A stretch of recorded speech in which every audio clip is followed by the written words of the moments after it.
Hello mga kapanga! Kamusta? After discussing my Miss Grand Philippines early favorites for the crown in my previous content, let's now shift our attention naman to our neighboring country, Sawadee-ka Thailand! As it formally begins its Miss Universe search with its orientation day taking place last weekend. And as usual, I had a great time watching it even if the proceedings was so long, 3 hours long, given the fact that Sir Nawat has successfully enlisted 77 contestants for his inaugural pageant this year. And part of the reason why I enjoyed watching it so much is the camera blocking presentation that it employed for the show. No surprise talaga. Nawat and his team really know what they do best, which is employ the best production no matter how simple the activity is. And for this event, nakita nyo naman, I love how Sir Nawat and his technical team gave ample exposure to each contestant with an approximate of 30 seconds, diba? The first 10 seconds was for the close-up shots of the ladies at the start of their performances for us to appreciate first their facial beauty before they went on with their respective introduction and lengthy amount of catwalk time as they proceeded in the middle of the stage. And this is how you do a show, ladies and gentlemen. This is how you do a press presentation. You give so much airtime to the ladies to present and introduce themselves na hindi basta-basta 10 seconds lang. And nakita nyo naman, may HD quality live stream broadcast pa real time for all of us Filipinos to really envy. So nakakatulong talaga na the pageant owner is really rich and has so many money at his disposal with that Miss Universe IMG era background music, which for sure was very expensive to rent or purchase its rights for airing on YouTube, plus of course, or on Facebook, plus diba? Of course, the numerous camera angles employed for us to really nitpick the girls from every vantage point they could think of stationing their cameras. Kaya yun, tinapos ko talaga panoorin yung buong show, which ran for almost 3 hours. So ang sarap-sarap lang talaga manood. I did not mind watching all 77 ladies parading on stage. So, who among these 77 ladies stood out for me? So, here are my top 8 standouts. So before I begin, I would like to give a huge shout out to Pasakor Hancher Chan and ng Away Instagram accounts for allowing me to use their video footages of the event. So let's begin. On my 8th spot is Serin Sopit Pachimsawat from Ranong. This lady is such a pleasant surprise in the competition. First thing that will get you to her is her very sweet and infectious smile. And that smile that makes you feel her warmth and gentleness.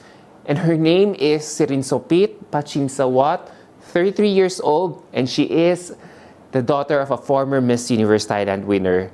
And the mom's name is Savini Pakaranang, who represented Thailand in Miss Universe 1984, where she placed in the top 10.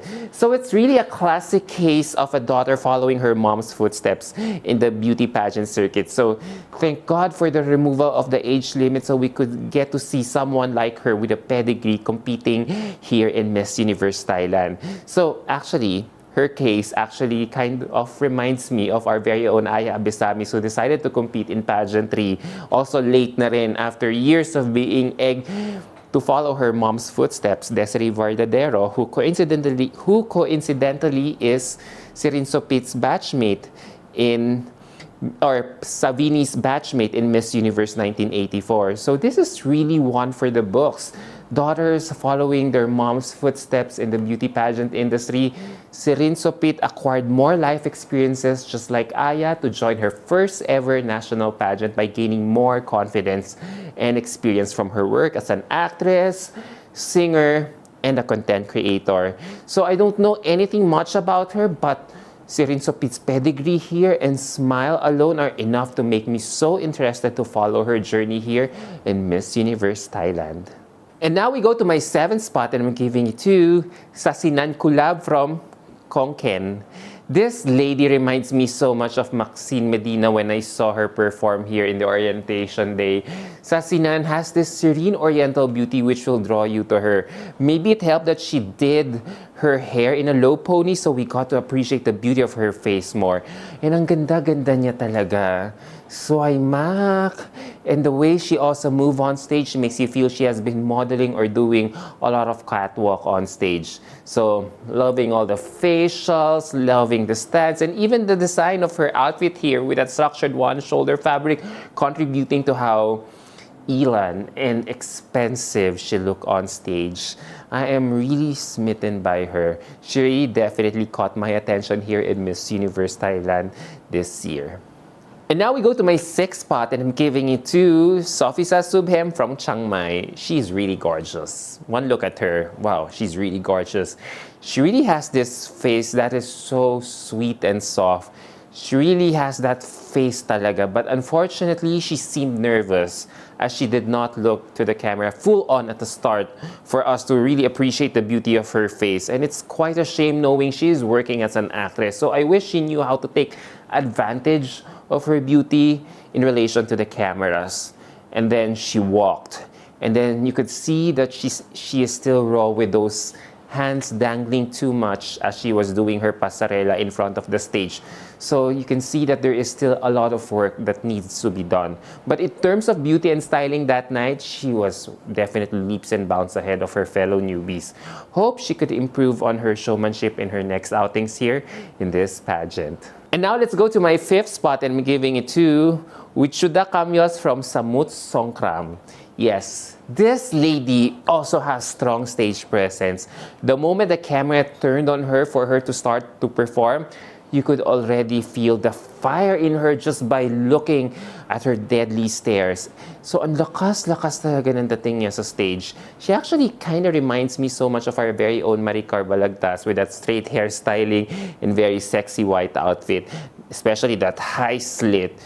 Diba? Which I feel was just the bomb. Like she did not have to do anything but just demonstrate her clean, simple walk. Like this lady could really compete now internationally just by basing on her beauty, confidence, and strong stage presence. She was really on fire that night. And now let's go to my fourth spot, and I'm giving it to Naru Pakti or Miss Idaline from Phuket.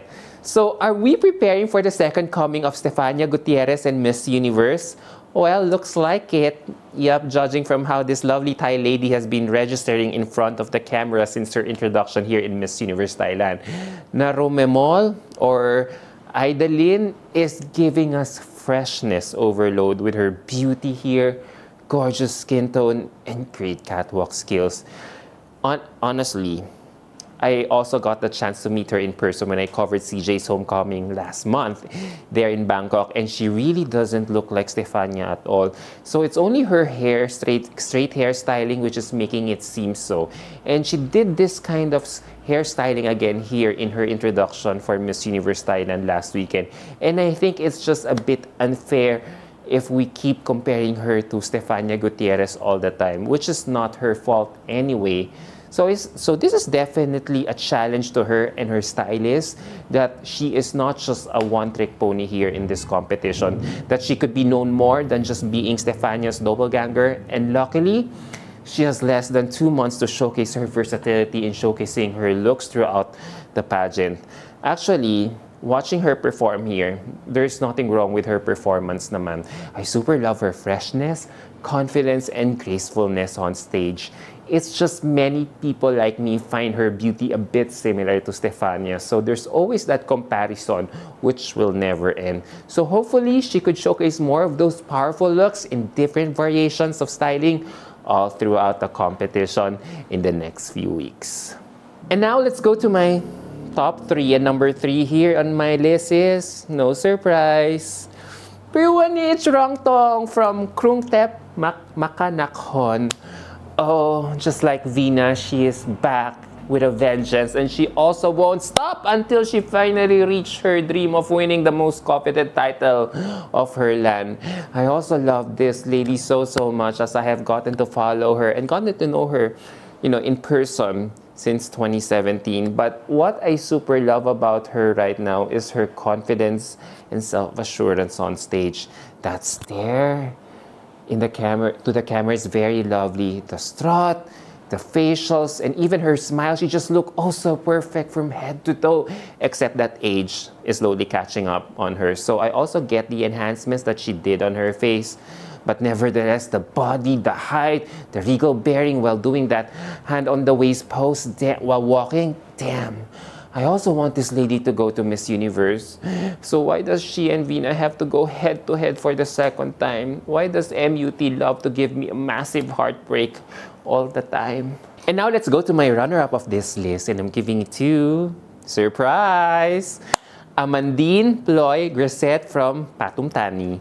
What a fresh face we have here in this competition. Just when I thought the competition is being lorded over by pageant veterans this year, suddenly there's this lady who is coming out of nowhere to serve us royalty and freshness as well on stage. Maybe it helped that she wore a Thai-inspired outfit during this event to bring out her elegance more. And I'm really digging it because her beauty talaga really shone in this round with that hair bun and long swan neck. Diba? Pansin na pansin. So damn, she looks so queenly in this look. So upon research, she's a 24-year-old trilingual Thai-French model taking up business administration with a compelling backstory because she lost her father at a young age and was raised by her single mom. So, and at the same time, she has also modeled for some international brands like Chanel, Cartier, and Vogue. So that explains why she looks so graceful and experienced on stage. I am really interested to get to know her. She seems to have a good head above her shoulders. So for sure, she will definitely kill her eventual Q&As in the competition soon. Para siyang ang breakout start ng MUT this year, no? And finally, we go to my winner of this list. And no surprise, syempre, bibigay ko pa rin kay Vina Provinar Singh from Saraburi. Hands down, still the lady to beat in this year's competition despite being more calm and subdued this time around. Because she is looking more Thai now with her hair and makeup styling. And I credit her for always trying to look different, yet still being able to maintain her freshness as well. And for this opening salvo look, she chose to wear her hair straight and move like daintily as she walked towards the middle of the stage, which is a world away from her too fierce demeanor 2 years ago. And apparently it's working because her calmness now feels like making a statement with that face doing the talking all the time. And whether it's a strategy for now since it's only the start of the competition or this is already the subdued Vina on her 4th attempt in MUT, we are still excited that she is still serving us something new. However, if it were up to me, and this is just my observation, I hope she won't resort to doing any enhancements anymore on her face. Don't get me wrong, guys, Vina is undeniably beautiful, but I personally feel that some of the recent enhancements may have slightly taken away from the natural charm she used to radiate, because her features seem a bit less expressive now, and I do miss the softer, more effortless look that she had before. Of course, beauty is subjective, and if she feels confident and happy, that's what truly matters. So there you go, guys. What do you think about my list? Si Vina rin bang number 1 ninyo? To my Thai followers naman here, do you agree that Vina is my number 1 pick here in my list? Or should it have been another lady like fresh face Amandin from Patum Tani? Or should it have been Idolin or Priwanich? Well, let me know your thoughts down below in the comment section and let's continue the discussion there. Alright guys, until my next video. Bye!